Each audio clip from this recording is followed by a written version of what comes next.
KPHP bus స్టాప్స్‌లలో ఈ మధ్యలో అంటే చాలా ఒక సీరియస్ ఇష్యూ అనేది ఒకటి రైజ్ అయితుంది. అది నా వరకొచ్చింది. ఏంటి అంటే అక్కడ బస్ స్టాప్‌లలో ఒక 15, 14 ఇయర్స్ కిడ్స్ అబ్బాయిలని 14 ఇయర్స్ నుండి 19 ఇయర్స్ వరకు కిడ్స్ ఏం చేస్తున్నారంటే ఈ ట్రాన్స్‌జెండర్స్ వాళ్ళని సతాయించుకుంటా, డబ్బులు వేయమని చెప్పేసి, వాళ్ళని హరాస్ చేసుకుంటా, టార్చర్ పెట్టుకుంటా, ఒకవేళ డబ్బులు వాళ్ళు అంటే వాళ్ళు అడిగితే వీళ్ళ దగ్గర ఒకవేళ మనీ లేకపోతే కూడా ఏదో విధంగా వాళ్ళని షేమ్‌ఫుల్‌గా ఫీల్ అయ్యేటట్టు పిచ్చి పిచ్చిగా వాళ్ళతోని బిహేవ్ చేసి, వాళ్ళని భయపెట్టిచ్చి, వాళ్ళ డిగ్నిటీ ఆ పిల్లలు పాపం ఆ అబ్బాయిలు వాళ్ళ డిగ్నిటీ కాపాడుకోవడానికి వాళ్ళ దగ్గర ఎంత డబ్బులుంటే అంత తీసి వాళ్ళ చేతిలో పెట్టడం.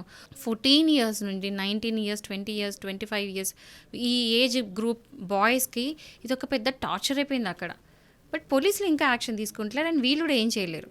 సో వీళ్ళకేంటంటే ఒకవేళ అట్లాంటి హరాస్మెంట్ చేస్తే గనక section 73 and 89 of BNS act ప్రకారము వీళ్ళకి హరాస్మెంట్ కింద వీళ్ళకి శిక్ష పడుతుంది. సో ఆల్మోస్ట్ ఒక 3 ఇయర్స్ వరకు అండ్ ఆల్సో విత్ ఫైన్ అనేది శిక్ష పడుతుంది. ట్రాన్స్జెండర్స్ కదా వీళ్ళకి సపరేట్గా ఏదో మెర్సీగా లేకపోతే పాపం అనేసి వాళ్ళని ఎట్లాంటి కేసెస్లో బుక్ చేయరని మాత్రం అనుకోవద్దు. ఎవరైనా ఇట్లాంటి ఫేస్ చేస్తే మాత్రం ఖచ్చితంగా వెళ్ళి పోలీస్ స్టేషన్ కంప్లైంట్ చేయండి, వాళ్ళని అరెస్ట్ చేస్తారు.